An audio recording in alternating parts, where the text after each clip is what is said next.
estou cumprindo na regra o horário, que hoje todo mundo sai daqui 7 horas. 7 horas. 7 horas, minutos. 7 horas. Eu vou tentar de todo o meu coração, como um bom pastor de uma igreja local, todo domingo estou lá com o meu povo, quer dizer, quando eu não estou viajando.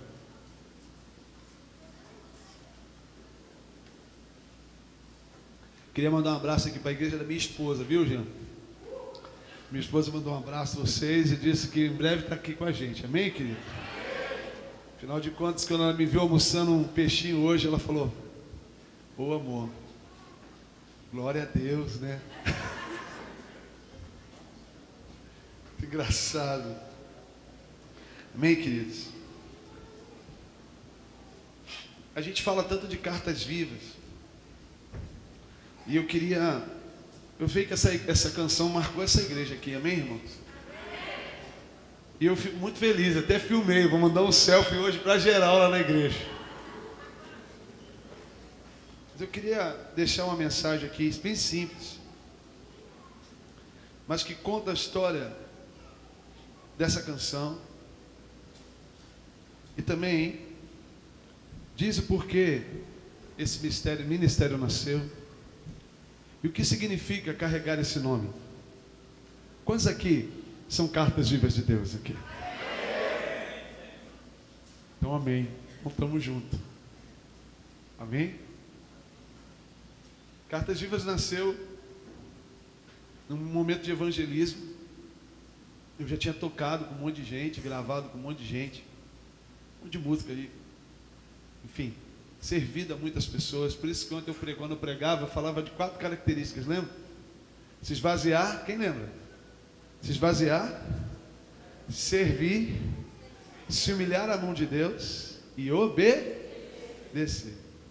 E no servir, no se esvaziar, eu me lembro de uma vez tocando no estádio do time internacional lá do Rio Grande do Sul. Já ouviu falar nesse, né? Beira Rio, o nome. Irmãos, tinha umas 60 mil pessoas.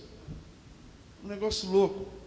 E naquele evento estava a Aline Barros, aquele monte de gente assim, eu lá, tocando, porque na época o ministério que eu fazia parte tinha uma música muito conhecida. Vocês devem ter cantado muito aqui. Aquela: incendeia, Senhor, a sua noiva, né? Incendeia, Senhor, a sua igreja. Nó, cara, como a gente viajou o Brasil cantando com essa música. Só que eu vou te dizer uma coisa. Todo meu coração, Deus sabe que é verdade o que eu vou dizer. Eu não troco aquelas 60 mil pessoas daquele lugar por estar aqui com vocês essa noite. Amém? Amém? Porque quando eu olho aqui de boa, tem o meu irmão que me levou no carro, Dedé, eu acho, vem de Anderson, Dedé, que eu já conversei com ele, eu sei que ele foi marceneiro e agora é vendedor de um monte de coisa boa aí, que eu não sei o que é não, mas ele está vendendo. Eu olho pro brother ali que tocou violão com baixo comigo, com aquele brother que tem umas músicas bonitas, com o evangelista lá, com uma galera aí. Cadê o negro mais bonito que eu conheço? Fala aí, meu irmão. Isso aí, meu irmão, é, né? Honra da raça, mano. Também sou negão, mano. Eu mamei minha mãe de leite, mano. Era que nem tu. Então, dos meus primos, eu chego lá, meus primos. Meu primo é muito meu primo, minha família. E é minha família. Amém? Vocês também são minha família. Sabe por que me traumatizou aquele negócio todo? Porque eu olhava aquela multidão, não conhecia ninguém, cara. Olhava aquele negócio estranho, negócio mais esquisito. Eu falava: Deus, não é possível que esse negócio seja para... Tem alguma coisa errada nisso? E eu lembro, irmãos, que na terceira música eu larguei o baixo, que eu tocava baixo. Se procurar na internet vai ver eu lá com um cabelão assim. Até que eu me converti e cortei o cabelo, estou brincando. Mas eu larguei o baixo, pastor, e fui lá para a rua, cara. Fiquei com os skatistas lá evangelizando ele. Aí o garoto falou, eu nunca esqueci isso. Ele, rapaz, esquisito. Tinha um cara igualzinho você lá em cima tocando. Eu falei, era eu mesmo. Largou tudo lá, até muito doido. Eu falei, sou doido, man. Eu vim aqui conversar de Jesus contigo. E eu fiquei evangelizando aqueles skatistas. Eu falei, Deus, meu negócio é relacionamento. Meu negócio é gente.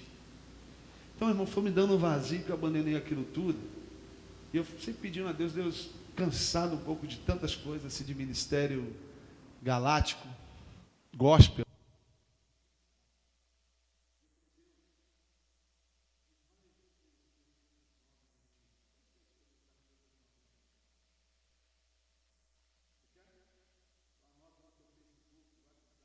Seu coração. Aquele que quer viver o novo de Deus precisa fazer coisas novas para Deus. Se você quer experimentar aquilo que você nunca experimentou com Deus, faça para Ele coisas que você nunca fez. Entende? E o Senhor mandou, pega o violão, eu vou te levar para ministrar num lugar meio diferente. Eu falei, beleza. Irmão, isso resultou ficar ministrando meses para mendigos, para morador de rua, para drogado, uma loucura, cara, no meio daquele Rio de Janeiro, lá no bairro, perto da minha casa, a maior concentração de mendigo, morador de rua naquela época. E eu fui com os meninos, cara, o pau quebrou lá um dia que eu não levei cafezinho, chocolatinho. Quando já foi levar chocolatezinho, comidinha assim nas madrugadas aqui, já foi fazer isso? Quando não tiver também não tem problema não, vai. Porque um dia um mendigo olhou para mim e falou assim, ô pastor, irmão, foi uma noite que o pau quebrou. Pensa, eu quase tomei uma tesourada enferrujada de um mendigo. Porque não tinha nem chocolate, nem pãozinho, não tinha café, não tinha nada. E eu fiquei triste. Até que o Jair, nunca esqueço o nome dele, Jair. Jair olhou para mim e falou assim, pastor, tristece não. Deixa eu te mostrar uma coisa. Ele puxou, cara, uma cartela de marmita. Falei, que é isso, Jair? Pastor, toda hora vem gente aqui me trazer marmita. Falei, como assim? Ele é, pastor. Para com a Kombi aqui, dá essa comida para a gente. Mas quer saber de uma coisa, pastor? Ninguém pergunta o meu nome, ninguém me abraça, ninguém fala como você está. Pastor, quer saber de uma coisa? Esses crentes, esses espíritos, esses caras que vêm aqui, querem fazer mais bem a alma deles do que a nossa. Eles vieram aqui aliviar a consciência cristã e a consciência almática deles. Irmão, na rua tem muita gente mais profunda e inteligente que você imagina. Aquele homem falou, eles vieram aqui aliviar a alma deles, a culpa deles, não cuidar da minha vida. Eu fiquei pancado, falei, já não é mais esse homem. Irmãos, sabe quando de repente já não era mais o mendigo? Era a boca de Deus, eu pirando, mano. E ele fala, e eu fala. E ele, pastor, quando você vir aqui só nos traga o que mais precisamos. O que que é? Traz Deus, pastor. Então eu quero dizer uma coisa. Quantos são cheios do Espírito Santo aqui? Eu queria dizer para você que você já tem tudo que o mundo precisa. O mundo, querido, precisa de Deus. Eu saí mais noiado do que aqueles caras todos para minha casa, surtando, chutando pau pela barraca, assim, mano, doido. E quando eu estava andando na rua, eu via, glória ao Rei, que nos faz triunfar. Meu irmão, quando eu peguei o violão, a música já estava pronta. O pastor Evandro falou uma coisa para mim, assim, Alexandre, todas essas músicas são lindas. Te seguirei para onde for. Mas ele disse uma coisa para mim, cara, só que Cartas Vivas, essa é a música da tua vida. E é. Sabe por que é? Porque essa música eu não compus. Eu tenho convicção que um anjo querubim alado das galáxias celestiais olhou assim e falou, papai, ele te obedeceu, ele te serviu, dá uma música para ele. Quantos querem música? Isso é tão louco, que uma semana antes, minha mulher estava vendo a entrevista do Keith Richards, não sei esse nome não, sabe quem ele é? O guitarrista daquela banda que tem aquela língua, não é o Kiss não, é o Rolling Stones. E esse guitarrista falava assim, a mulher perguntava, qual o segredo de vocês estarem fazendo sucesso há tantos anos? Como é que vocês compõem? Ele fala, compõe? A música, a gente pega ela em algum lugar. Minha mulher tinha falado, Alexandre, você precisa pegar uma música em algum lugar. Naquela noite, eu não peguei a música em algum lugar. A música veio naquele lugar para mim, que quando eu meti a mão no violão já estava pronto, irmão. Deus falava ao meu coração, abre 2 Coríntios capítulo 3, abre 2 Coríntios capítulo 3, abre 2. Quando eu comecei a ler 2 Coríntios capítulo 3, versículo 3, diz assim, abre sua Bíblia aí. 2 Coríntios capítulo 3, versículo 1. Começamos, porventura, outra vez a recomendar-nos a nós mesmos? Ou temos necessidade, como alguns, de cartas de recomendação para vós ou através de vós? Vamos ver o versículo 2 juntos? Vamos ler juntos o versículo 2? Vós sois nossa carta, escrita em nosso coração, conhecida e lida por todos os homens, estando já manifestos como carta de quem? De Cristo, produzida pelo nosso ministério, escrita não com tinta, mas pelo Espírito Deus vivente, não em tábuas de pedra, mas nas tábuas de carne, isto é, os vossos corações. Cara, quando eu li isso, Deus falou comigo, meu filho, você precisa exalar o meu perfume. Você precisa exalar a minha vida. O que aquele mendigo precisava é da minha vida.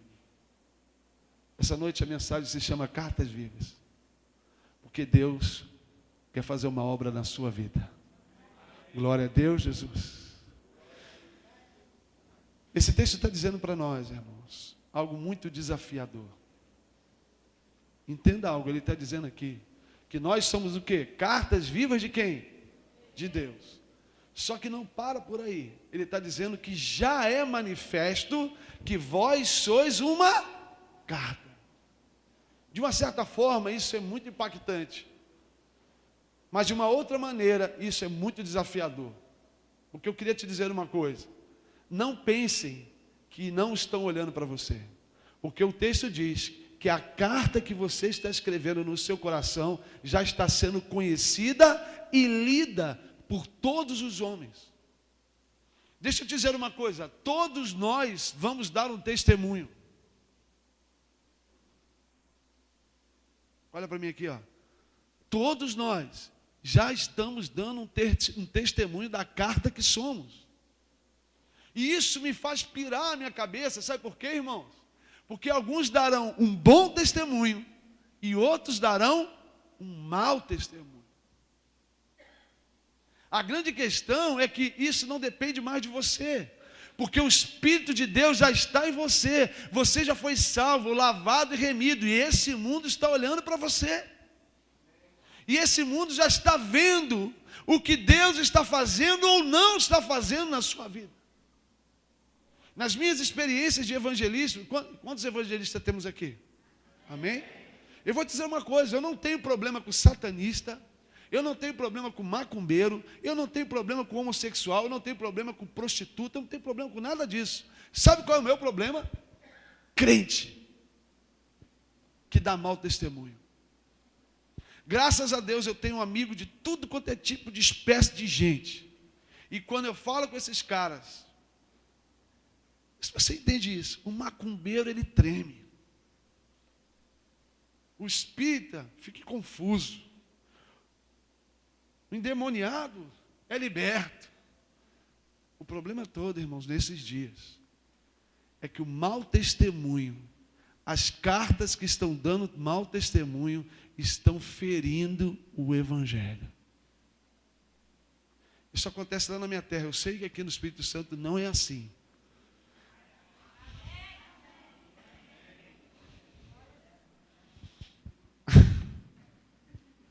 Eu sei que aqui não é assim.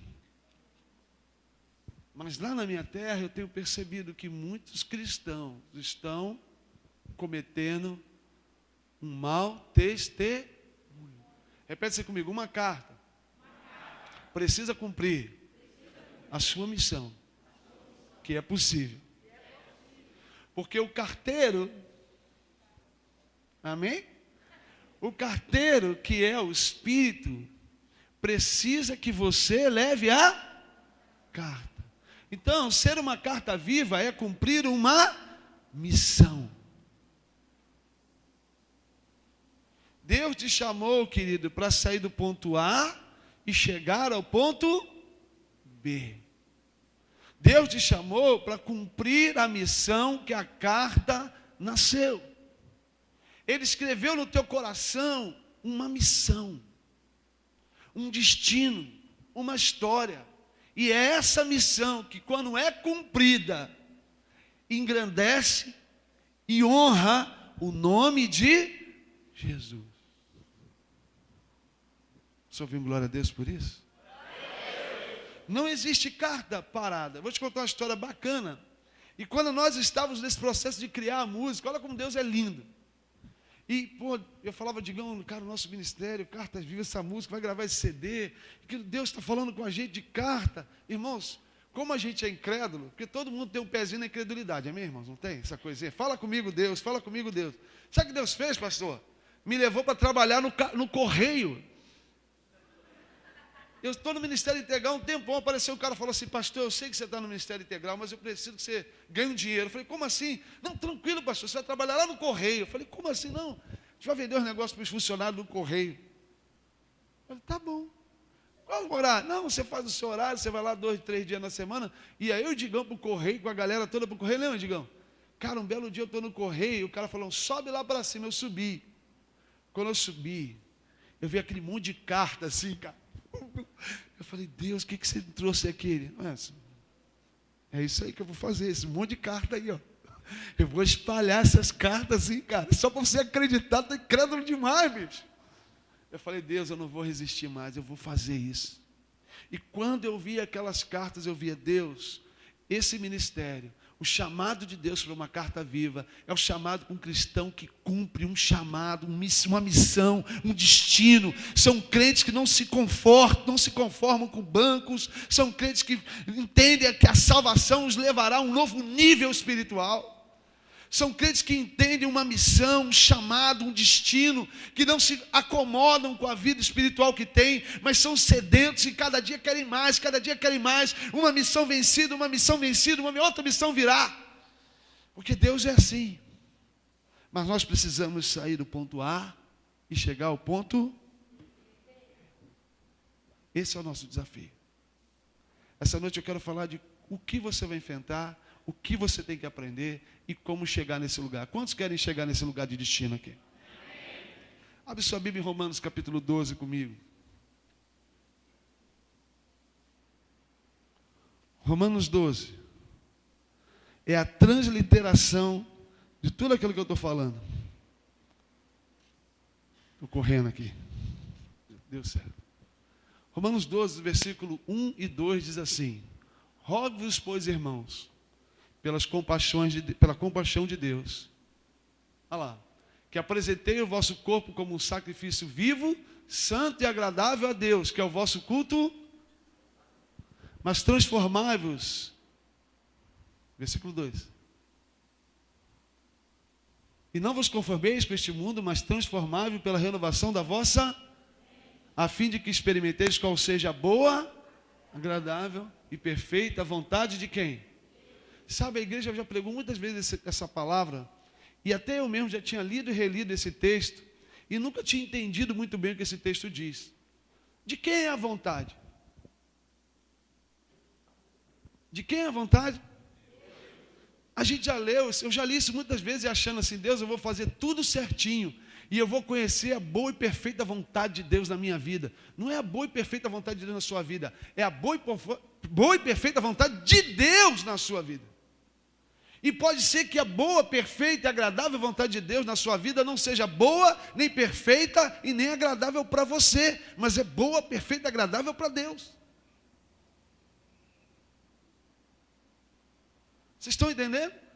Muitas das vezes eu li esse texto falando, Deus, eu entendi, eu vou renovar a minha vida e eu vou conhecer aquilo que é bom, agradável, perfeito para mim. Mas esse texto não está falando nada para mim e para você. Ele está falando de uma mudança, de um posicionamento que vai te levar a cumprir um destino que Deus planejou para mim e para você. E pode ser que esse destino no primeiro momento não seja bom, nem perfeito, nem agradável, mas ao longo do tempo ele se tornará bom, perfeito e agradável para Deus e para você. Pastor, do que você está falando? Eu tenho um amigo, ele mora em Maputo, na África.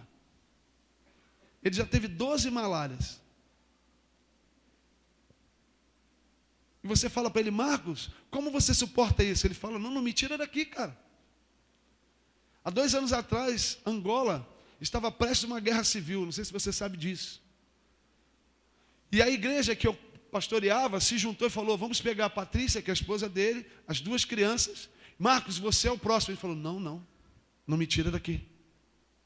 Marcos hoje cuida de 100 crianças através de uma escola de futebol. E ele evangeliza toda uma tribo.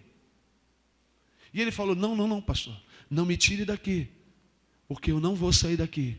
Se for para morrer, eu vou morrer. Se for para viver, eu vou viver. Mas esse é o lugar bom e perfeito e agradável para Deus e para mim. Quantos ouviram uma canção chamada Pela Fé do meu CD, desse CD novo, Recoroados? Já ouviu?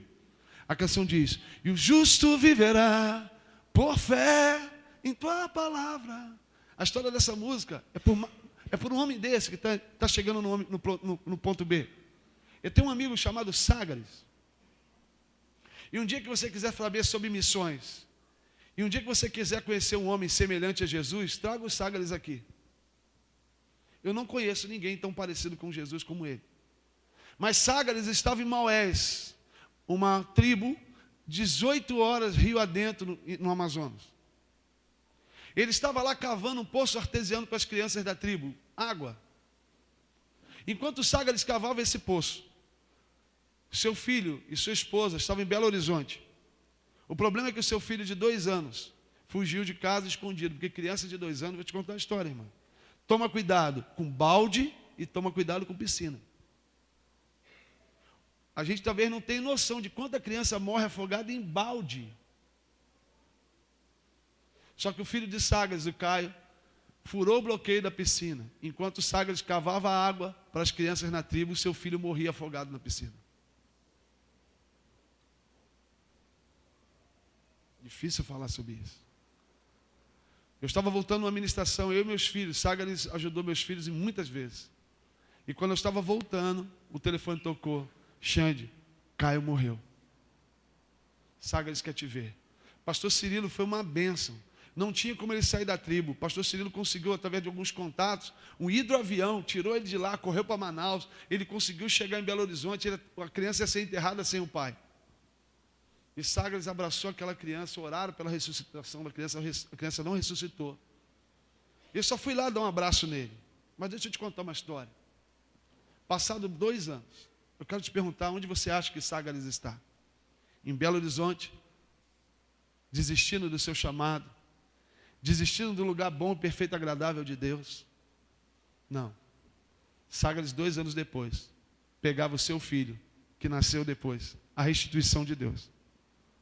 Posso ouvir um glória a Deus? Amém. Você fala: pastor, criança nenhuma criança substitui outra. Verdade. Mas Deus foi bom com ele. Deu outra criança para ele. Quando essa criança fez 1 aninho, Sagares foi para a mesma tribo, no mesmo lugar, e pegou a criança. Eu já estava com, eu não sei se com 3 anos, 2 anos, não sei explicar, tá, irmãos? É mais ou menos isso. Pegou a criança com 2 anos, eu acho. Olhou um rio e falou: Deus, eu nunca mais vou temer o teu cuidado com a minha família. Jogou a criança no rio. E mergulhou junto chorando. A criança nadou, Sagares nadou, e o filho mais velho nadou. Hoje Sagares continua lá evangelizando aqueles povos, aquelas tribos, porque ele entendeu que aquele lugar é o lugar bom, perfeito e agradável para ele. Posso ouvir glória a Deus pela vida desses homens? Amém, querido? Aleluia. Eu quero falar de alguns desafios para que você viva o que Deus te chamou para viver. Conhecer esse lugar. O texto diz assim: rogo-vos, pois, irmãos, pela compaixão de Deus, que ofereceis os vossos corpos como um sacrifício. Amém? Olha aqui para mim. Deixa eu te contar umas coisas sobre o que é um ministério. Quantos tem um ministério aqui? Hein? Quero te contar a história. Ministério não é um lugar romântico. É, pastor? Tem romance no ministério? Tem não, irmão. Tem, pastor. Ô, Jesus. Não é perfumado. O único perfume que Deus te garante é o perfume de Cristo. O resto, meu irmão, vai de Rexona, sabão de coco e dá glória. Porque o que eu tenho entendido, que a primeira coisa que Deus espera de nós é uma postura de sacrifício vivo. Não estou mandando você se matar, mas eu quero dizer uma coisa sobre a igreja brasileira. Graças a Deus, as igrejas do MDA, eu tenho visto que é diferente. Não é porque é MDA não, porque é diferente. Discipulado faz toda a diferença. Sabe qual a estatística que a gente tem hoje no Brasil? Que durante um mês, os cristãos oram 15 minutos. E leem 10 minutos de palavra. Irmãos, escute uma coisa. Chegar nesse lugar é o lugar que Deus te chamou para chegar, amém? Mas eu quero te dizer uma coisa. Você precisa fazer a sua parte. Irmãos, vocês conhecem os crentes 6 horas? Conhecem esses crentes? Tem por aqui? Lá no Rio é cheio de crentes 6 horas. O camarada tem um problema, 6 horas por mim, 6 horas por mim, 6 horas por mim. Mas eu quero dizer uma coisa para você, querido, existe um nível de oração que ninguém vai poder orar por você. Existe um nível de oração que seu discipulador não vai orar por você, que seu líder não vai orar por você, nem seu pastor vai orar por você. Existe um nível de oração que é você e Deus. Sabe o que Jesus disse? Entra no teu quarto secreto e teu pai, que tudo vê, que vê você orando, vai falar com você. Irmãos, escute uma coisa. Não existe romance nisso. O evangelho não é pirlim-pim-pim gospel. Já ouviu falar pirlim-pim-pim gospel? O cara chega na igreja, é isso que te digo. Da noite para o dia, sua vida vai mudar, seu casamento vai mudar. Agora você é mais que vencedor. Uhul! Canta a musiquinha. Vou avançar, vou vencer. Irmão, sem luta não tem vitória. Entendeu, irmão? Conversão é um processo. Escute isso. Conversão é converter todo dia. Todo dia você tem que matar a sua carne. Todo dia você tem que anular esse caráter corrompido. Todo dia você tem que dizer: Deus, hoje eu me converto mais um pouco à tua vontade. É isso que Paulo está dizendo aqui, ó. Você precisa pagar o seu preço para que você cumpra o que Deus te falou. Se é multidão, multidão. Se são discípulos, centenas de discípulos, amém. É isso que Deus tem, eu sei que é. Mas qual é o preço que você vai pagar? O que Deus está pedindo da gente hoje, às vezes, é só ter paciência com algumas pessoas. O que Deus está pedindo da gente hoje, às vezes, é só orar por algumas pessoas. O que Deus está pedindo para a gente hoje é só abrir algumas células. O que Deus está pedindo para a gente hoje é só se submeter a uma liderança. O que Deus está pedindo para a gente hoje é só se submeter à visão da sua igreja. Com manhã, tarde, noite. Irmão, não tem tempo ruim. Mas eu queria dizer para você que existem pessoas hoje que estão tendo que pagar o preço da sua própria vida para que o evangelho seja estabelecido. Eu temo pela igreja brasileira demais. Eu temo pela igreja dessa nação, pastor. Sabe por quê? Porque Deus está nos dando um avivamento nas mãos, sem perda da vida. Eu tenho um amigo chamado seu André Valente. Ele é missionário da Jocum na China. Foi na China, agora está indo para o Oriente Médio. Ele esteve na China, foi para a China. Oh Deus, os chineses, deixa de orar pelos chineses. Coitadinho dos chineses, chiquininhos os chineses. Aí ele foi naquelas igrejas. Você sabia que na igreja, a maior igreja do mundo está na China? O pastor falou aqui, né? Alguém comentou sobre isso aqui, acho que foi o pastor Rodrigo. E André foi lá com a sua esposa. Oh Deus, vamos ajudar os chineses. Irmão, você já vê aqueles filmes, aqueles desenhos que o cara chega todo grande, mas ele fica tão constrangido, tão envergonhado que ele vai virando, aí isso aqui não, correndo assim. Já viu esse desenho? Já viu esse desenho que o cara chega todo pá, né? Eu sou o cara, vou ajudar, vou orar por esses chineses que estão precisando tanto de um avivamento. Afinal de contas são perseguidos, são assassinados. Meu irmão, quando ele chegou numa igreja daquela, olha o que a mulher dele escutou. Não ore pela igreja da China. Como assim? Não ore por nós. Nós que estamos orando por vocês. Porque aqui nós nos alegramos de ser mártires pelo Evangelho. Nós nos alegramos quando morre alguém por causa do Evangelho. A gente se alegra, porque era assim nos primeiros dias. O apóstolo Paulo dizia que o seu apostolado tinha cicatrizes de chicotadas pelo Evangelho, e eles se alegravam pelas marcas do Evangelho no seu corpo. Eles diziam: olha, o cordeiro foi veteado, o cordeiro foi chicoteado, nós somos seus discípulos, nós também temos que apanhar para ser seus discípulos, nós temos que ter as marcas do cordeiro. Não ore por nós na China não, porque nós temos marcas do cordeiro. Aquele ali perdeu o filho, aquele ali perdeu a esposa, aquele ali, botaram uma arma na cabeça, deram 5 tiros e o tiro não pegava, e ele falava: eu te glorifico, e tiro, eu te glorifico. O André ficou assim: ora por mim. Pequenininho. Irmãos, seja o melhor líder, o melhor discípulo, o melhor evangelista que você pode, porque ninguém está te tirando a tua vida ainda.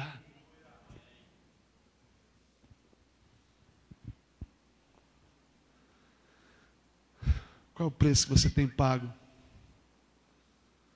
pelos discípulos que Deus tem te dado? Discipulado não é um manual. Discipulado de Jesus foi amar incondicionalmente os seus discípulos. Ele amou até Judas, porque ele acreditava que aqueles homens um dia iriam cumprir o plano B. Posso ouvir glória a Deus aqui, querido? Segundo, alguém está me ligando uma hora dessa, não pode. Atende o irmão aqui em nome de Jesus e diga: irmão, seu pastor está pregando. Você não pode ligar domingo para o seu pastor uma hora dessa, mas fala para ele em nome de Jesus. Daqui a pouco a gente manda a igreja dar um amém para ele. Amém, queridos? Segunda coisa, ele diz: oferecei os vossos corpos como um sacrifício vivo, santo e agradável a Deus, que é o vosso culto racional. Segunda coisa, eu sempre falo do COT. O COT me ensinou muitas coisas. A segunda coisa que o COT me ensinou é o seguinte: não existe avivamento sem um reabibliamento. Vou repetir. Não existe avivamento sem palavra de Deus. Me diga quanto tempo você gasta com a palavra, que eu digo que crente você é.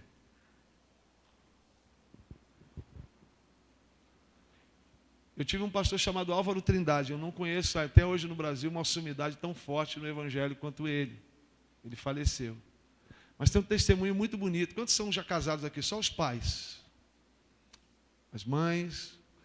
Quantos pais e mães aqui querem ver seus filhos em Jesus? Amém? Álvaro Trindade dizia a seguinte coisa: meu pai não precisou pregar para mim, nem minha mãe pregar para mim. Porque desde que eu acordava, desde a minha adolescência, juventude, tudo, toda vez que eu acordava, eu via meu pai orando e lendo a Bíblia. Então eu falava: aquilo só pode ser bom, porque meu pai a vida toda ora e lê a Bíblia. Eu quero também orar e ler essa Bíblia. Sabe, queridos, a palavra de Deus nos orienta, pais. Ensina o teu filho no caminho que deve, e quando crescer, não. Presta atenção que ele não disse ensina o caminho, ele disse ensina no caminho. Ensinar o caminho é botar dedo de seta e falar: vai lá. Ensinar no caminho é ir junto. É dizer para o teu filho: ande nos caminhos que eu ando. Sabe, nós precisamos não apenas apontar caminhos, mas nós precisamos andar nos caminhos e ser um exemplo para nossas famílias. Porque esse texto está dizendo que o segundo passo para você conhecer o que Deus tem para você e agradar o coração de Deus é buscar a sua palavra. Quantos já leram? Não cai uma folha da árvore se Deus está no controle de todas as coisas. Quantos já leram isso na Bíblia aqui? Leu aonde, irmão? Não tem isso na Bíblia. Está vendo como você não lê a Bíblia direito? Está vendo como a gente pega? Viu como eu peguei vocês? Já fiz isso lá na igreja, irmão. Já fiz isso na igreja, irmão. culpa é minha, eu que induzi você. A culpa é minha, a culpa é minha. Pronto. Mas o que eu quero dizer para você, que durante muito tempo eu vi cristãos repetindo coisas que a Bíblia não está dizendo. Quem já leu lá, maldito o homem que confia no homem? Quem já leu? Quem já leu ou não leu? Já leu ou não leu, irmão? Isso aí está na Bíblia, irmão. Está vendo que vocês estão confusos? Está vendo? Jeremias capítulo 7, versículo 17, irmãos. Maldito o homem que confia no homem. Agora ficou todo mundo confuso. Está vendo como a gente pega? Está vendo, pastor? Estão pegando teu povo, ó. Aqui, irmãos. A palavra de Deus diz lá no livro de Jeremias, maldito o homem que confia no homem. Eu lembro de um cara que me discipulou no início, ele falava, não confia em ninguém. Eu falei, como assim, pastor? Ele falava, não confia em ninguém, rapaz, maldito o homem que confia no homem. Eu falava, estranho, pastor, mas eu li que Jesus mandou amar os irmãos. Ele falava, amar não é confiar. Eu falei, como assim? Como é que eu posso amar alguém e não confiar? Ficava confuso. Aí um belo dia, quer saber de uma coisa? Eu vou ler o que está escrito lá. Aí eu cheguei lá e li, maldito é o homem que confia no homem, que faz do seu braço a sua força. Bendito é aquele cuja força está no Senhor. Eu falei, agora eu entendi. Eu que sou maldito quando acho que eu sou o cara. Mas quando eu entendo que a minha força vem de Deus, eu sou bendito. Glória a Deus, irmão. Glória a Deus. Olha para o teu irmão e diga assim, ô rapaz, fala a verdade. Dá uma gastada no papel chamado Bíblia aí.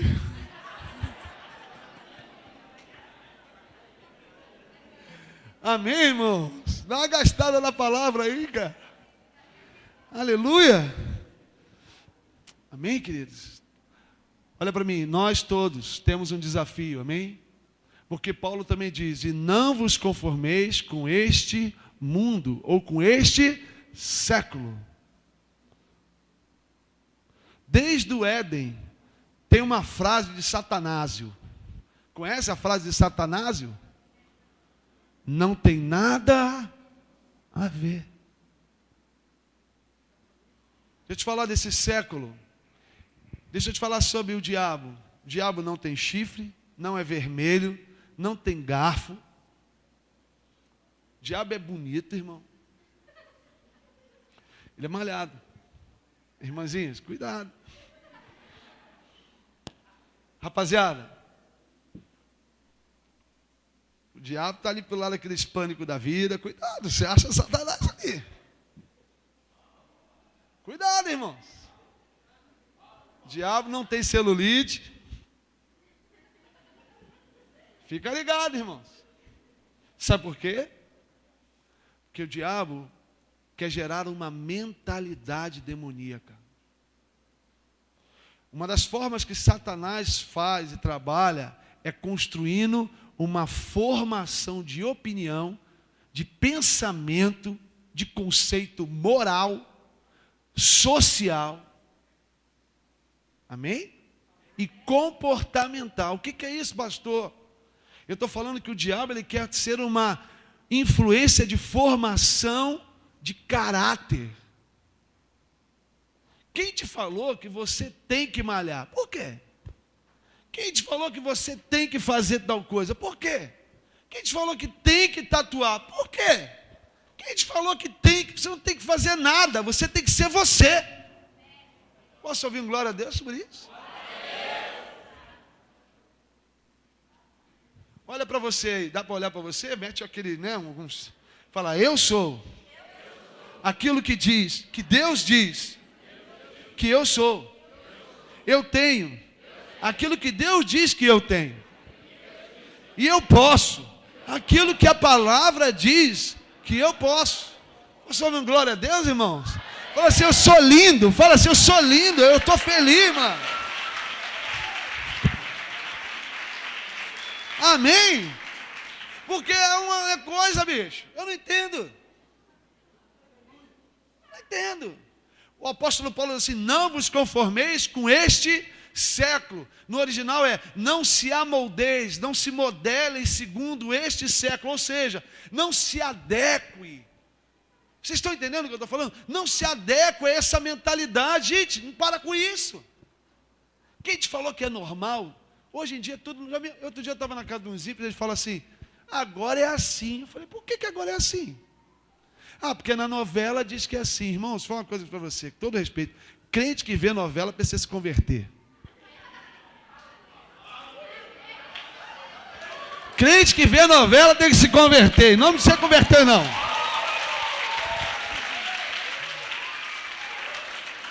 Vou te falar, meu irmão.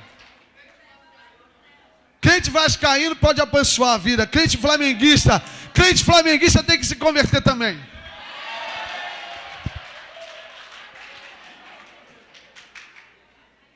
Olha, o filho abençoando o pai. Agora mesmo, filha, diz que o filho converterá o coração do pai ao filho, o filho ao pai, aquele parada toda.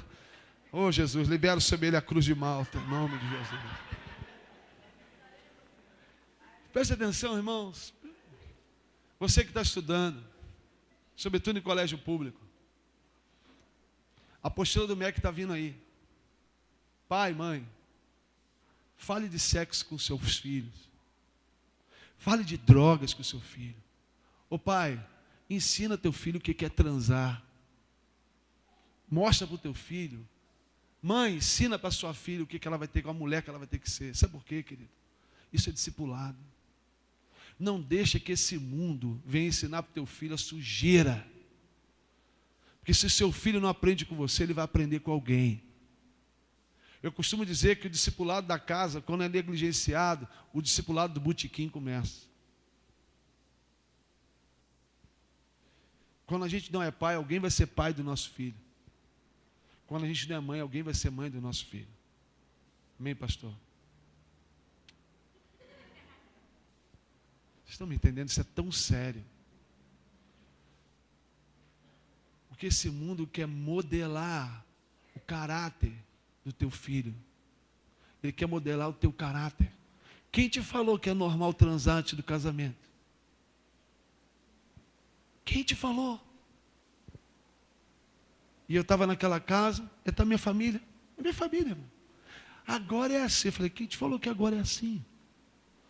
Quem te falou que é normal uma criança de 11 anos querer alterar o seu órgão sexual? Quem te falou que é normal uma menina e outra menina na rua ficar se esfregando? Isso não é normal. 2 homens barbudos, um calor miserável, aquela roçando barba. Só pode ser um demônio, irmão. Não é possível, irmão. O problema todo, preste atenção no que eu vou te falar, é que hoje, o espírito desse século quer dizer que é normal. E para piorar, os crentes sem sabedoria querem ferir, querem machucar, e esquece que a principal arma de Deus é o amor. Deus amou o pecador e abominou o pecado. Tem crente aí, odiando o pecador e não tratando o pecado. Eu digo lá, manda para a minha igreja qualquer tipo de raça, manda tudo quanto é gente ruim. Se ninguém quer, a gente quer. Sabe por quê? Porque eu sei que o amor mudou a minha vida. E se mudou a minha vida, pode mudar a vida de qualquer um. É isso que esse mundo precisa ouvir. A resposta da igreja para o espírito desse século é uma igreja que ama. Sabe por quê, irmãos? Porque nesse mundo aí, ninguém ama ninguém. Nesse mundo, você não vale pelo que você é. Você vale pelo que você tem. Você chega para a pessoa e fala assim, cara, como é que você está? Estou bem, cara, estou trabalhando. Eu comprei um carro, comprei uma casa, comprei um iate, comprei... Falei, querida, eu não estou perguntando o que você tem. Eu estou perguntando como você está. Já percebeu isso? Porque esse mundo colocou na vida das pessoas que elas valem pelo que elas, não pelo que elas são. Amém? Quantos vão vencer o espírito desse século aqui em nome de Jesus? Ele diz como isso acontece. Ele diz, não vos conformeis com esse século, mas transformai-vos pela renovação da vossa mente. Amém? Renovação, o que seria a renovação da vossa mente? Que renovação é essa? O apóstolo Paulo diz em 2 Coríntios que nós precisamos ter a mentalidade do Espírito. Aleluia! A mentalidade do Espírito. O apóstolo Paulo diz que o homem carnal não discerne as coisas espirituais, mas o homem espiritual discerne todas as coisas e não é discernido por ninguém. Fala comigo: Jesus, renova a minha mente, me dá a mentalidade de Jesus, me dá a mente de Cristo. Pastor, do que você está falando? Eu estou falando sobre os princípios e fundamentos que Jesus nos passou. Eu quero falar apenas de alguns. Ele diz: aquele que ama quem conhece, esse não está amando. Mas aquele que ama, aquele que é diferente, aquele que não está próximo, aquele que incomoda, aquele discípulo. Eu quero te abençoar a sua célula. Quantos querem ter uma célula abençoada? Então eu quero abençoar ela agora. Preparem. Que vá para a tua célula, aqueles moleques mais sujismundo, suja a tua célula toda com aquelas traquinas velhas na tua casa, quebre aqueles biscuits todo, que invada a tua casa, arrebente teu sofá todo, cheio de meleca. Porque a gente só quer discípulo gente boa, bicho. A gente quer um discípulo que chega na célula já com lanchezinho, patê de sardinha, Coca-Cola, no horário, bolinho. Esse todo mundo quer. A gente quer aquele discípulo que a gente fala uma só vez. Não, pastor, eu estou aqui pronto, conte comigo. Aleluia. Eu abençoo você com aquele discípulo teimoso, que tu tem que falar, ligar 10 vezes para chegar no horário. Jesus. Sabe para quê? Para você exercitar a mente de Cristo. Porque a gente não exercita a mente de Cristo, querido, com gente perfeita. Não dá trabalho. A gente exercita a mente de Cristo, sabe quando? Quando a gente começa a perdoar. O cara é um vacilão. Você fala: eu tenho tudo para acabar com a vida dele agora. Mas você lembra da mente de Cristo. Jesus fala assim: perdoa. Não sabe o que fazem.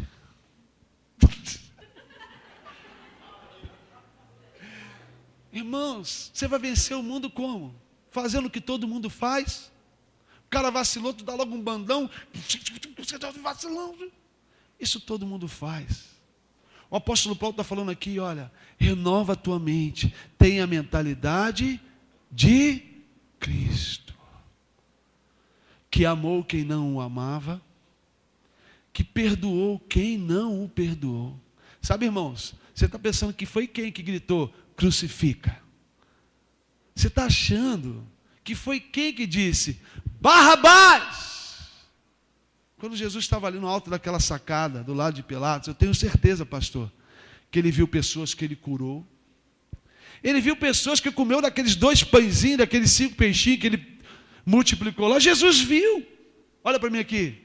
Repete assim: ninguém é traído, ferido, machucado por quem não conhece ou não significa nada. Mas nós somos feridos, machucados e traídos pelos nossos melhores companheiros. Então, querido, se você ainda não sabe o que é ser traído, ferido, quantos já foram traídos aqui? Caluniados, machucados, decepcionados, rejeitados. Bem-vindo ao clube dos discípulos de Jesus.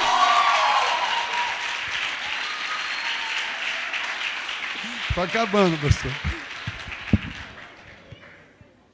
Te abençoo com essa célula fantástica.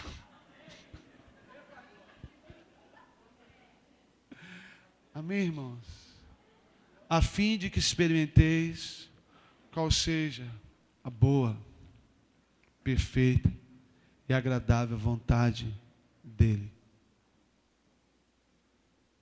A fim de que ele invada o teu coração e pergunte a você: meu filho, você está disposto a fazer a minha vontade? Jesus chegou para os seus discípulos e disse: aquele que quer me seguir, tome a sua cruz e me siga. Essa noite eu quero terminar essa mensagem perguntando a você. Jesus não disse: você é obrigado a me seguir. Você é obrigado a viver a boa e perfeita e agradável vontade de Deus. Ele disse: quem quiser, tome e me siga. Quem quiser, tome e me siga. Quem quiser. Amém? Aquele que te chamou disse: fazei discípulos. Aquele que te chamou disse: evangelizai. Aquele que te chamou falou: coloque em liberdade os cativos, os oprimidos. Mas você também pode apenas ser um crente normal. Você vai para o céu. Deixa eu falar uma coisa para você. Eu não tenho nenhum desejo de ir para o céu. Eu quero que o céu me encontre lá para os 80 e poucos anos e mais. Eu estou doido para Jesus voltar, porque eu não estou afim de morrer, não. Então, meu irmão, não quero nada para o céu. Se eu fosse para o céu agora, eu ia para o céu muito chateado. Sabe por quê? Meu pai ainda não desceu as águas. Ainda não batizei o meu velho. A minha mãe ainda está meio barro, meio tijolo. Tem um monte de primo meu que precisa se converter. Sabe, irmãos, eu quero ir para o céu causando congestionamento na parada. Cheguei lá, mano. E aí, galera? Cheguei. Está todo mundo aqui, mano.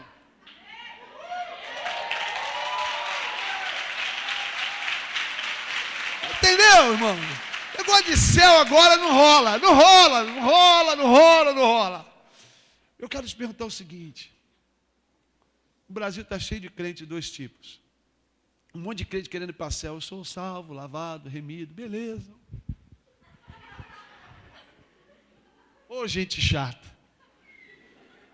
Vou te contar um negócio. Quando eu vou nessas igrejas ministrar, eu falo: Jesus vem com um jato do carmesim. Não é nem o sangue, é um jato de carmesim. Mas eu queria saber essa noite aqui, quantos aqui querem causar um engarrafamento lá no céu? Amém? Um engarrafamento violento. Ainda que não seja bom.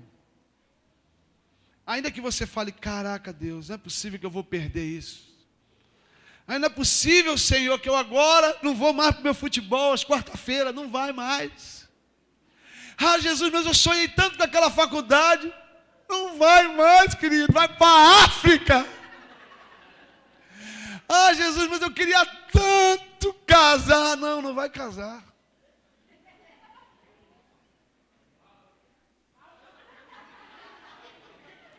Jesus, eu queria ter tanto um filho. E Jesus está dizendo assim: seus filhos serão só filhos espirituais.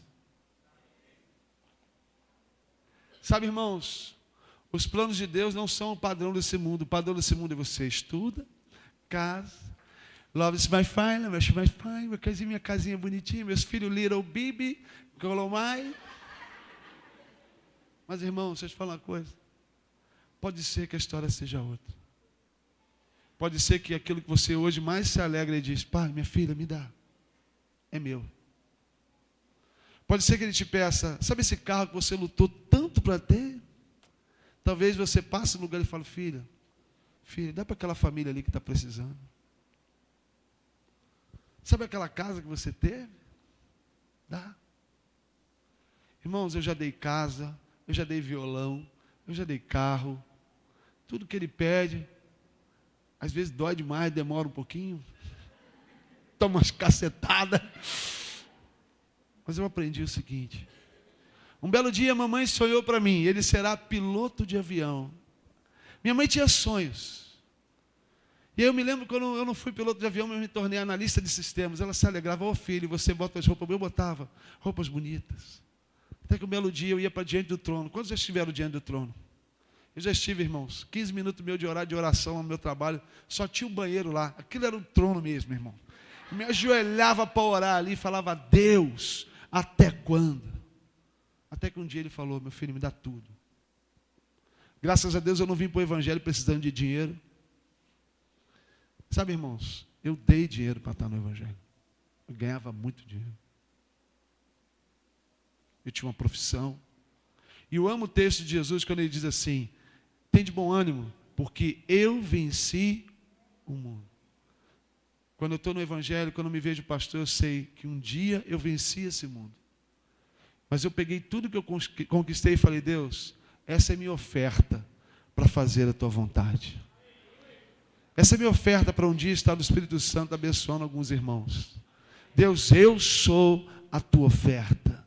Cuida da minha vida e faz a tua vontade. Eu queria orar por pessoas essa noite que estão ouvindo essa mensagem. Talvez jovens, cara. Cheios de sonhos. Mas que essa noite estão dispostos a pegar os seus sonhos e colocar na caixinha de sonho. Imagina que hoje à noite o Espírito Santo está te trazendo uma caixinha de sonho aqui. De projetos, de planos. E Deus está te pedindo assim, filha, coloca na caixinha dos sonhos. E só vai tirar quando eu disser para tirar. E se for para tirar. Porque essa noite eu quero te dar uma outra caixa. Os meus sonhos.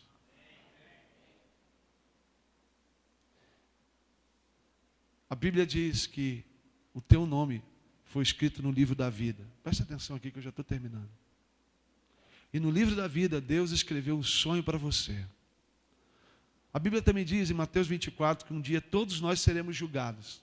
E ela diz, presta atenção nisso, que à sua direita virão os eleitos de Deus. E à sua esquerda, aqueles que não foram aceitos por Deus. Orando por isso, um dia Deus falou comigo, meu filho, já prestou atenção nesse texto? Eu falei, prestei. Todos eles fizeram coisas justas. Fala comigo, fizeram coisas justas. Fizeram coisas boas. Mas você já percebeu que alguns foram aceitos e outros não? Sabe por quê? Porque todos nós um dia compareceremos a esse lugar. Só que alguns verão o seu nome e a sua vida no livro de Deus. E alguns outros virão com os seus próprios livros e entregarão para Deus. Alguns viverão para fazer a vontade de Deus. E outros viveram para fazer a sua própria vontade. Eu quero te perguntar, qual é o livro que você vai entregar para Deus quando chegar o teu dia? O livro da tua vontade ou o livro da vontade dele? É sobre isso que eu estou pregando a noite inteira. Essa noite você escolhe que história, que carta você vai ser. A carta que fez a missão de Deus ou a carta que fez a sua própria missão?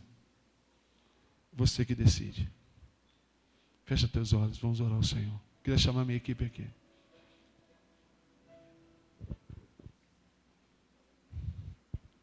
Terminei na hora certinho, pastor.